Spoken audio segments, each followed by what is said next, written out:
My girlfriend bragged. Other guys would kill to have me. You should be grateful. I smiled, then let them try. That weekend, I introduced my stunning new date to our entire circle of friends. Her forced smile couldn't hide the anger in her eyes as 29 male work in high-end logistics. I'd been with my girlfriend, let's call her Sarah, for 3 years. In the beginning, she was ambitious, grounded, and charismatic. But over the last year, something shifted. She started hanging out with a new crowd of aspiring influencers and socialites who seemed to do nothing but brunch and shop, yet somehow always had money. Sarah quit her marketing job to find her brand, which apparently meant treating me like an accessory that paid the rent while she played pretend celebrity. I supported her because I loved her, and I thought it was just a phase. I was wrong. The incident that ended it all happened last Tuesday. We were at a restaurant where the appetizers cost more than my weekly grocery budget used to. I was exhausted, running on about 4 hours of sleep after pulling a double shift to fix a supply chain crisis for a client. Sarah was across from me, but she wasn't really there. She was glued to her phone, checking angles, taking selfies, and completely ignoring the fact that I hadn't touched my food. "You're boring tonight," she said, not even looking up from her screen. Her tone wasn't playful. It was annoyed. "My friends are going to the club later. You're paying for the table." It wasn't a question. It was a command, like I was her employee. I rubbed my temples, trying to keep my cool. "I'm tired, Sarah, and we need to talk about the finances. You put $4,000 on the Amex last month. That was supposed to be for the house down payment fund. You promised you'd cut back." She finally looked at me, rolling her eyes so hard I thought they'd get stuck. She let out a heavy sigh, like talking to me was a massive burden. "Money comes and goes. You can make more. Stop being so stingy. It's embarrassing." "Stingy?" I kept my voice low, but I could feel the heat rising in my chest. "I pay for the luxury apartment, your car lease, your insurance, your phone, and your food. I'm not being stingy. I'm asking for basic respect and a partnership." That's when she dropped the nuclear option. She leaned back, swirled her wine, a glass that cost $45, and laughed. It was a loud, performative laugh, meant to draw attention. "You really don't get it, do you? I'm the best thing that ever happened to you. Do you know how many DMs I get? Other guys would kill to have me. You should be grateful I'm even sitting here with you." The noise in the restaurant seemed to drop away. I looked at her, really looked at her, and saw the contempt. There was no love there. She didn't view me as a partner. She viewed me as a wallet with a pulse. She thought she was a prize, and I was just a lucky ticket holder who should be happy to go bankrupt for the privilege of her company. Something inside me snapped. It wasn't a hot, fiery rage where you start yelling and flipping tables. It was cold, absolute zero. It was a clarity of a logistics manager realizing a contract is no longer viable. I smiled. It was the calmest I'd felt in months. "Then let them try," I said. She frowned, confused by my lack of begging or apologizing. "What?" "If they want you so bad, let them have you. I'm done." I signaled the waiter. "Split the check, please. I'm paying for my steak and my drink. She'll handle the rest." I stood up, dropped a $100 bill on the table for my portion and a heavy tip for the awkwardness the server had to witness, and walked out. She was screaming my name as I exited the restaurant, but I didn't look back. I blocked her number before I even got to my car. When I got home, I didn't cry. I went into survival mode. I sat down at my desk and logged into our finances to separate everything. My stomach dropped. The house fund, a high-yield savings account I had been contributing to for 5 years, was decimated. There should have been $65,000 in there. There was $400. I felt like the room was spinning.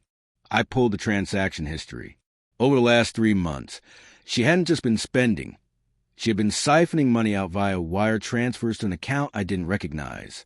She had forged my digital approval on 2 transfers and moved the rest in smaller increments to avoid flagging the fraud algorithms. She wasn't just entitled. She was a thief. She thought she was entitled to my life, my labor, and my future. She was about to find out exactly what happens when you steal from a man who reads fine print for a living. I don't get mad. I get organized. I didn't sleep that night. Instead, I spent 6 hours printing bank statements, highlighting transfers, and building a timeline. The next morning, I called my best friend. Let's call him Dave. Dave is a forensic accountant. Then I called my cousin, the Hammer, ruthless litigator who specializes in asset recovery and civil fraud. I put them on a conference call. She took 65 grand, my cousin said, her voice sharp. And the account was in your name, but you added her as an authorized user for emergencies? Yes, but the transfers went to a personal account in her name only at a different bank. I never authorized those transfers. That's conversion, she said. It's theft. And since you use electronic wires to move the funds under false pretenses, we're looking at wire fraud. I can destroy her credit, freeze her assets, and garnish her wages for the next 20 years. But you have to be willing to pull the trigger. No backing out when she starts crying. Burn it down, I said. Every inch of it. Good, she said. Now we need to serve her. And we need to do it before she moves the money again. Where will she be? Sarah had been blowing up my email since I blocked her phone. She was alternating between fake apologies. I was just stressed. Baby, come back. And threats. If you don't pay my rent, I'll tell everyone you hit me. That last threat sealed her fate. She was willing to ruin my reputation with lies? Fine. I would ruin her reality with the truth. The weekend was the annual Circle Gala. It's a pretentious name for a massive party thrown by a wealthy mutual friend of ours. Our entire social circle would be there. Sarah had been bragging about this party for months. It was her debut into the high society she desperately wanted to belong to. She had bought a gown that cost $3,000. Using my stolen money, I now realize. She emailed me Thursday. I know you're mad, but don't embarrass me. Pick me up at 7 p.m. on Saturday. We have to make an appearance. Bring the black card. We can talk about your attitude later. The audacity was breathtaking. She genuinely believed that because she was beautiful, the laws of physics and finance didn't apply to her. She thought I was just throwing a tantrum and would fall back in line like a good little provider. I replied to the email with 3 words. See you there. I didn't pick her up. Instead, I called a woman I had known for years. Let's call her Elena. Elena is a high-powered corporate attorney, stunningly beautiful and terrifyingly smart. We had always had a spark, but the timing was never right. I told her the situation. She said other guys would kill to have her. Elena laughed, a dark, amused sound. Honey, pick me up at 7. I'll wear the red dress. Let's go hunting. Saturday night arrived.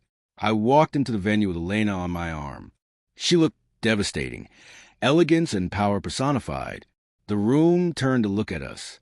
Across the room, I saw Sarah. She was wearing the stolen dress. She was holding court with a group of friends, looking anxiously at the door, checking her phone every 10 seconds. She had clearly Ubered there, expecting me to show up and pay for the ride home. When her eyes landed on me, relief washed over her face. Then she saw Elena. The relief turned confusion, then pure, unadulterated venom. She stomped across the marble floor, her heels clicking like gunshots. The room went quiet. She didn't care about the scene. She thrived on drama. She thought she was the main character in a reality show. What the hell is this? She screeched, pointing a manicured finger at Elena. You're 2 hours late. And who is this hooker? Elena didn't even blink. She just took a sip of champagne and smiled. I'm the date, Elena said smoothly. He's my boyfriend.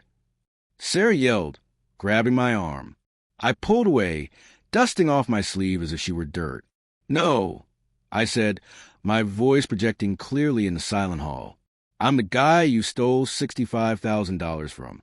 And this isn't just a date. I looked at the entrance. That is your date. 2 men in cheap suits walked in. They weren't guests. They were process servers. My legal team had timed this perfectly. Sarah looked between me, Elena, and the men. What are you talking about? Stop trying to scare me. You said other guys would kill to have you. I said, stepping closer, letting my voice drop to a cold whisper. Well, these guys have been looking for you all day. The lead process server walked up to her. Are you Sarah, last name? Yes. Who are you? He shoved a thick envelope into her chest. You've been served. Civil suit for conversion, civil fraud, and unjust enrichment. Also, there's a temporary restraining order regarding the dissipation of assets. Your bank account were frozen as of 5 p.m. Friday. The color drained from her face. It was like watching a ghost manifest in real time. Frozen? My cards. Declined, I said. All of them. I canceled my authorized user cards on Tuesday. And since you moved my money to your personal account, my legal team got an emergency injunction to freeze that 2 pending the investigation. You don't have a dime, Sarah. She looked around. The friends she tried so hard to impress were whispering, phones out, recording everything. The social humiliation was hitting her harder than the legal trouble. You can't do this, she screamed, lunging at me. I'm the victim. He abused me. He's lying. Elena stepped in between us. Be careful, she said, her voice dropping to a dangerous, professional tone. I'm his counsel of record on the civil case. If you touch him, I will have you arrested for assault right here in front of the people you're trying so hard to impress. And trust me, I don't lose. Sarah turned to the crowd, desperate for an ally. She locked eyes with Guy. Let's call him Mark, the investor who she had been flirting with for weeks. He was the one I suspected she was lining up to replace me. He was rich, flashy, and exactly her type. Mark, help me, she pleaded, running to him. He's crazy. You know I'm good for it. Just tell them to leave. Mark took a step back, holding his hands up like she was radioactive. Whoa. Fraud? Stealing 5 figures? I run a hedge fund. Sweetheart. I can't be associated with that kind of liability. You're on your own. The realization hit her like a freight train. The other guys didn't want a liability. They wanted a trophy. And a trophy with a potential criminal record and a frozen bank account isn't worth much on the open market. She spun back to me, tears streaming down her face. Fake tears, the kind she used to get out of speeding tickets. Baby, please. This is a misunderstanding. We can talk about this at home. I love you. I don't have a home with you, I said. The apartment is in my name. I spoke to the landlord yesterday and showed him the police report regarding the theft. Since you are not on the lease, you are considered a guest who has overstayed their welcome. You have been served with an immediate notice to vacate. The locks are being changed on Monday. If you try to take anything that isn't explicitly yours, like the electronics or furniture I paid for, I will have you arrested for burglary. She stood there, trembling. The entitlement was gone, replaced by the terrified realization that she was a 26-year-old with no job, no money, no boyfriend, and a massive lawsuit hanging over her head. I turned to Elena. Shall we? We shall, she said. We walked away, leaving her standing in the center of the ballroom, clutching the lawsuit papers, as the whispers of our circle turned into laughter. It was the coldest, most satisfying moment of my life. But the story doesn't end there. The fallout was brutal and swift. Because I had acted immediately and secured legal counsel, we controlled the narrative. The lawsuit detailed every transfer, every date, and every lie.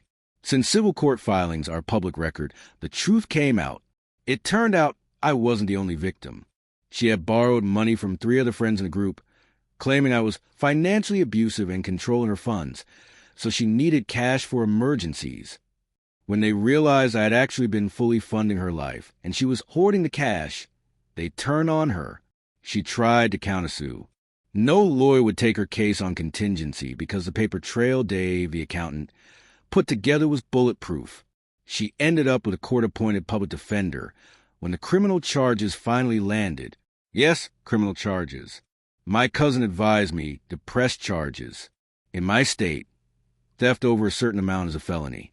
$65,000 is a significant crime. She was arrested 2 weeks later. The revenge was absolute. She pleaded down to avoid jail time. She received 5 years of probation and a restitution order.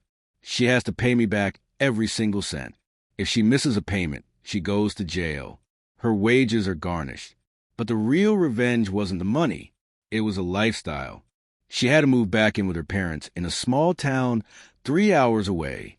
Her influencer career died overnight when the mugshot leaked. Mark blocked her.